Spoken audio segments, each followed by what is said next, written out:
Bonjour à toutes et à tous et bienvenue sur Chafouineur, votre chaîne du partage de la passion du cinéma et de la pop culture. Aujourd'hui, je vais vous parler du film Doctor Strange The Madness in the Multiverse of Madness de Sam Raimi. Excusez-moi si je bafouille ou quoi que ce soit, il est 1h-10, on sort d'une grosse soirée ciné. C'est parti pour le synopsis. Dans ce nouveau film Marvel Studios, l'univers cinématographique Marvel déverrouille et repousse les limites du multivers encore plus loin. Voyager dans l'inconnu avec Doctor Strange, qui avec l'aide d'anciens nouveaux alliés mystiques traverse les réalités hallucinantes et dangereuses du multivers pour affronter un nouvel adversaire mystérieux.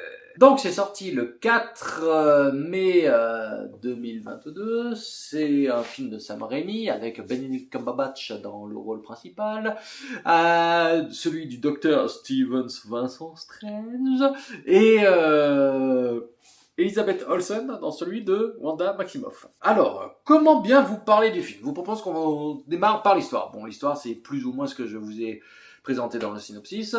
Sans trop en spoiler, en fait, l'histoire, ça va être Doctor Strange qui va essayer de sauver une nouvelle héroïne, America Chavez, d'une entité qui veut s'accaparer le pouvoir de ce personnage-là, et ce, afin d'assouvir de noirs desseins. Grosso merdo, hein, l'objectif du film, c'est protéger America Chavez. Voilà. Je vais pas m'étaler plus que ça dans l'histoire, on en reviendra peut-être plus tard, si je viens parler spoiler ou autre, on verra bien. Je pense qu'on va assez rapidement en parler, parce que l'aspect cinématographique de certaines scènes va peut-être jouer sur du spoil ou pas, on va voir.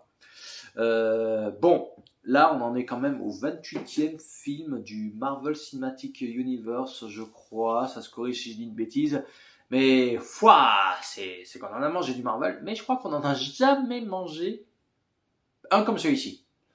Moi, je me cache pas, je suis un petit peu blasé quand même par la recette Marvel, ce genre de choses. Je trouve que ils sortent pas des sentiers battus. Ici, grâce, je pense, à Sam Raimi, peut-être que ça aurait pu être le cas aussi avec Scott Derrickson, mais au moins le film sort des sentiers battus au niveau graphique, puisqu'il apporte de la violence, du sang. On n'en a pas vu beaucoup, ça, du sang dans des films Marvel, et également des moments qui ont certains aspects glauquinés, pour pas dire horrifiques. Il y a les codes de l'horreur. On n'est pas dans de l'horreur, mais les codes de l'horreur sont là. Justement, si on est amateur du cinéma de Raimi, on retrouve certains de ses gimmicks, hein, notamment, par exemple, je sais pas ce qu'il a avec les yeux, mais il doit avoir un truc avec les yeux, parce que un des premiers aspects où tu dis ah ouais quand même on est dans un film Marvel là, c'est parce que t'as un œil qui sort de l'orbite, quoi. Ça fait pouf, t'es là, tu fais ah ok d'accord, ça commence bien. et après, moi je vais être franc, ce film pour moi il a été sauvé justement par ces scènes là, parce que ça donnait un nouveau souffle et par moments une intensité. Surtout lorsque tu as l'antagoniste principal qui se met à poursuivre nos héros. Franchement, par moments, c'était glauque. Et encore une fois, si je dis que ça joue des codes de l'horreur, c'est-à-dire que il y a une scène, on attend, et d'un coup, PAM! Là, t'as une silhouette qui surgit en plein milieu, t'es là, tu fais, ok, d'accord, tout va bien, ça va bien se passer. Donc oui, ça joue cet aspect-là, et heureusement qu'il y a cet aspect-là, sinon je pense que ça aurait été un chouïa longué. Déjà que sur certains aspects, l'histoire peut être longuette, sans ces moments rafraîchissants, ça aurait été encore plus langouné. Après, c'est pas inintéressant, hein. Comment dire ? Il y a des scènes classiques, hein, d'un film de super-héros, des scènes un petit peu plus posées, tout ça, qui faisaient peut-être un petit peu jeu de longueur. Mais pour autant, sur certaines des séquences d'action, je pense qu'il a dû se régaler, Sam Raimi. Il y a une séquence, je l'ai trouvée superbe. Franchement, pour une scène d'action, j'étais pas préparé. Ça se fait avec de la musique. J'ai trouvé cette séquence excellente. Elle était super bien amenée. Et ça se répondait. La partition de Danny Elfman en jouait même. Il jouait de la musique, l'autre répondait avec comme c'est un méchant, c'était un petit peu plus glaucouné, c'était des un peu plus orgue, un peu plus criant, ce genre de choses. Du coup, c'était franchement sympathique, mais je l'ai trouvé bien amené. Et encore une fois, bon, on va croire que je fais une branlette sur Sam Raimi, mais sans lui, je pense pas qu'on aurait pu avoir ça. Et justement, heureusement qu'il était là, et heureusement qu'il a pu faire ces choses-là. Parce que sinon, oui, on aurait eu droit à un autre film Marvel classique. Ouais.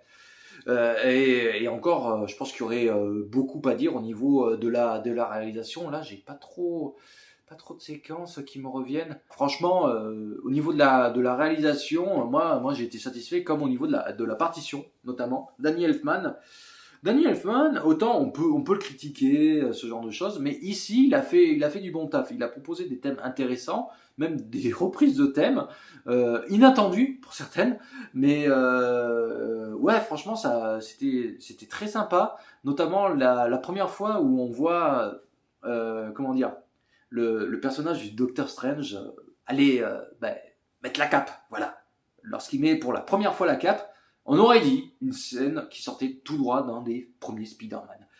Entre, il met la cape, il se prend son envol, tu lui mettais un lance-roy, c'était Spider-Man de Tobey Maguire, et en plus t'avais la petite musique qui faisait un peu symphonique, enfin pas moins classique que que la partition de Michael Giacchino sur le premier Doctor Strange, mais franchement ça faisait film de super-héros.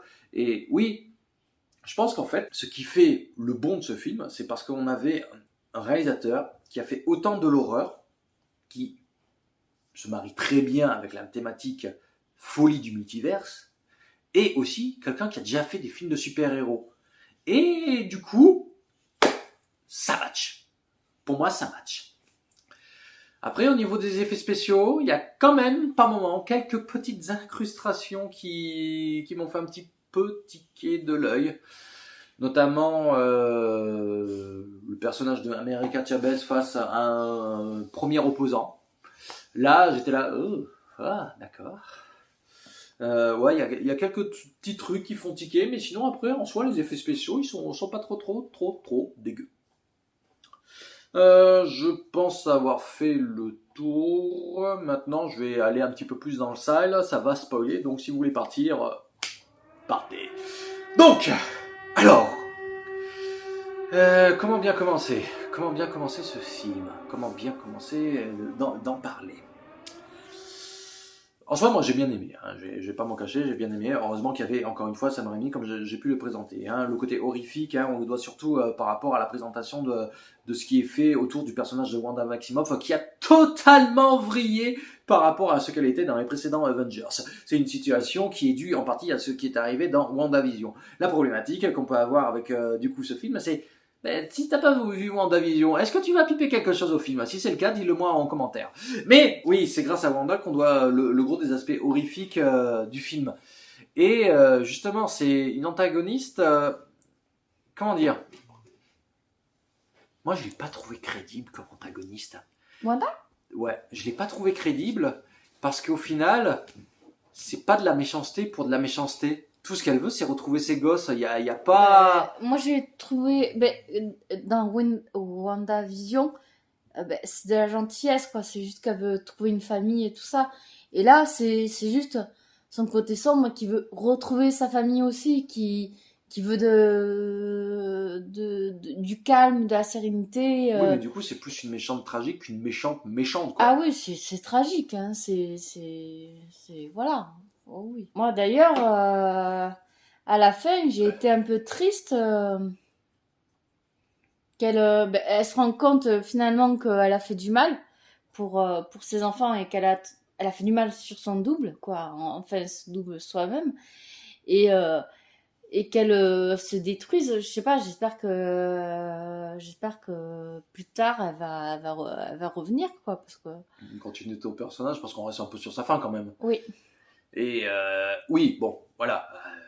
voilà, pour le personnage de Wanda, qui sert au final d'antagoniste au film. Et très présent dans le film, hein. Très présent. Je pense qu'elle a presque autant de temps à l'écran que le Docteur Strange. Hein. Ah oui, elle a autant de temps que Doctor Strange. Voilà. Après, un autre des aspects du film sur lequel je voulais revenir, c'est notamment lorsqu'il se retrouve dans une autre dimension face aux Illuminati. Alors ça, on en a parlé lors de la promotion du film, hein, c'était sous-entendu. Il y a même un membre principal des Illuminati qui a été spoilé par les bandes annonces, le professeur Charles Xavier. Et comment dire, c'est une séquence qui a fait un petit peu débat sur la séquence de cinéma, sur la séance de cinéma où j'ai été. On en a un petit peu discuté en après-séance avec l'association où je suis. Mais en soi, moi, ça m'a pas plus gêné cette séquence. Enfin, pour certains, j'ai l'impression que c'est comme s'il y avait eu une sorte de sentiment de longueur. J'ai eu l'impression, pour certains, à ce moment-là. Quel moment Le moment des Illuminati. Je les connais pas. Oui, mais je veux dire, dans la salle, c'est ce qu'ils ont ressenti et c'est ce Mais qu'ils ont du coup, exprimé. moi je les connaissais pas et du coup, oui, j'ai ressenti une lenteur. Ouais, voilà, une sorte de lenteur, longueur. Alors que moi, sur certains aspects, j'en aurais eu demandé plus. C'est-à-dire que là, on nous présente quand même Captain Carter, qu'on retrouve de la série What If, donc on la connaît un petit peu. On retrouve la petite de Captain Marvel, qui est du coup une Captain Marvel, ou c'est la copine de Captain Marvel qui est Captain Marvel, enfin je sais plus trop là sur le coup. On trouve Mister Fantastic. Franchement, moi je l'ai vu Mister Fantastic, l'acteur, j'étais surpris. Je trouve qu'il avait une bonne bouille. J'aurais voulu en apprendre plus du personnage. Je suis un petit peu déçu. Je reste sur ma faim du coup. Donc ça fait bien comprendre aussi que Marvel, bon ça y est, on a retrouvé nos licences, donc voilà, on y va. Et pour finir, il y a je vous passe le sorcier suprême bref, lui inintéressant. Et ensuite, on a Charles Xavier. Charles Xavier, hein, comme je vous l'ai dit, qui fait son retour sur le thème des X-Men, du dessin animé des X-Men. Là, quand t'entends le tout-dou-dou-dou-dou, j'étais là, oh. Et je pense qu'il avait une des meilleures séquences du film. C'est-à-dire que c'est quand le personnage, il sonde la psyché de Wanda pour essayer de l'aider, de l'extirper. Elle est super, cette séquence. Elle est superbe, sur fond blanc. On retrouve, elle est ensevelie, un petit peu comme si elle était sous les décombres de la maison, de sa maison en Sokovie qui a pété à cause du missile de Stark. Elle est là sous les décombres, elle est là, aide-moi. Enfin, elle demande de l'aide, elle demande à être aidée. Il est sur le point d'aider. Et au final, il y a un nuage rouge derrière lui qui s'avance au fur et à mesure. Puis une Wanda plus glauque que jamais qui lui pète la nuque d'un coup. Moi, cette séquence, je l'ai trouvée dingue. Enfin, elle est très bien amenée. Et le personnage de Charles Xavier, qui avait fait de superbes adieux dans le film Logan, ici, il a une réelle utilité. Je crois que de tous les Illuminati, si ce n'est proposer des morts, plus glauques les unes que les autres, genre Captain Carter qui se fait entailler le bide à cause de son bouclier. Je pense que s'il l'avait pu, il l'aurait fait couper en deux même. Parce que vu ce qui se passe, voilà, Mister Fantastic, enfin bref, le plus intéressant quand même, c'est Charles Xavier. Et encore une fois, il avait très bien quitté dans le personnage Patrick Stewart dans Logan. Ici aussi, même si c'est un peu expédié, moi, c'est une séquence dingue et le personnage, je l'ai trouvé super. C'est juste dommage.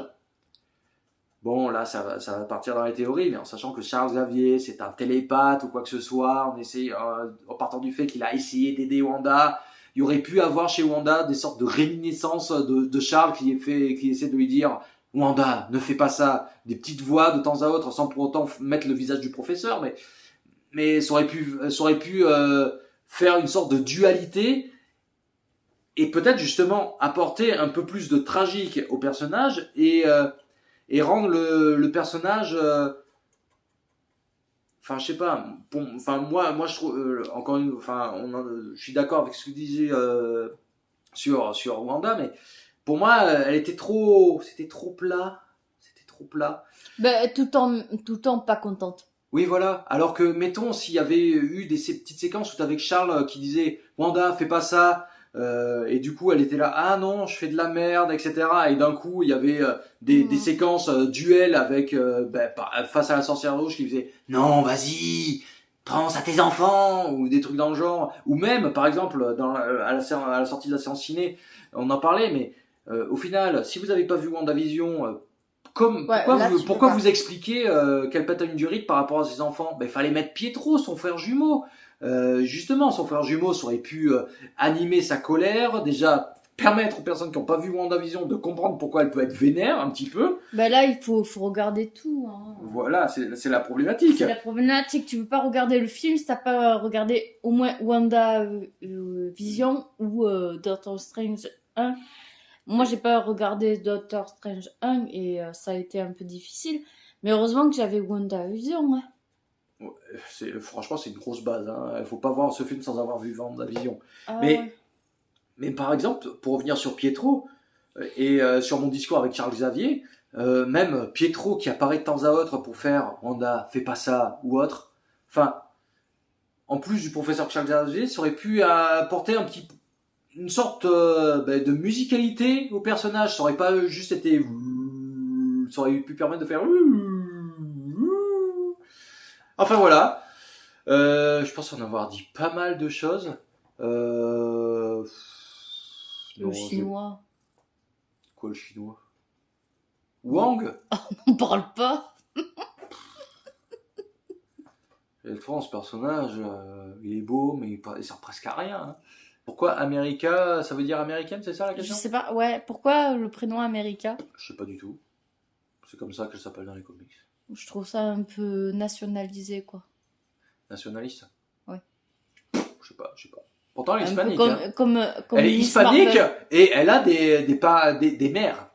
Elle a Oui. des mères. Et le pire, c'est que ça, juste pour cette petite séquence où on voit qu'elle a des mères, dans certains pays, le film il a été censuré, juste pour ça.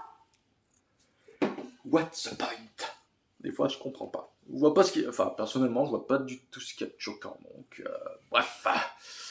Moi, je pense avoir fait le tour de ce que j'avais à en dire.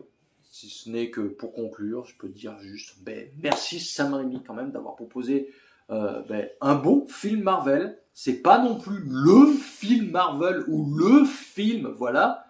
Non, c'est quand même il se place quand même dans le haut du panier de ce qu'il fait chez Marvel. Mais ce n'est pas non plus the film. Mais c'est un film grâce justement au savoir-faire de Sam Raimi au niveau de l'humour noir, des séquences semi-horrifiques, ce genre de choses. Outre ça, je pense qu'on se réfléchit du cul. Moi qui suis pas du tout Marvel et tout ça, mais je l'ai bien aimé. Peut-être parce qu'il était un peu horrifique. Oui, mais grâce aux séquences horrifiques, justement, tu l'as apprécié. Oui. Voilà, donc ceci étant dit, moi j'ai pas plus à vous dire. Hein.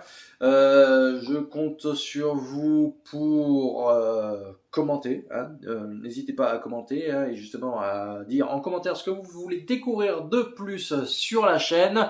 N'hésitez pas à liker, à partager, à vous abonner et voilà, hein, en tout cas, c'est nécessaire pour le soutien de la passion. Je crois que je suis à peu près bon sur ma phrase de conclusion, mais là, je m'en souviens plus du tout. Il est 1h10, je suis fatigué, j'en peux plus. Je vous dis donc, à la prochaine.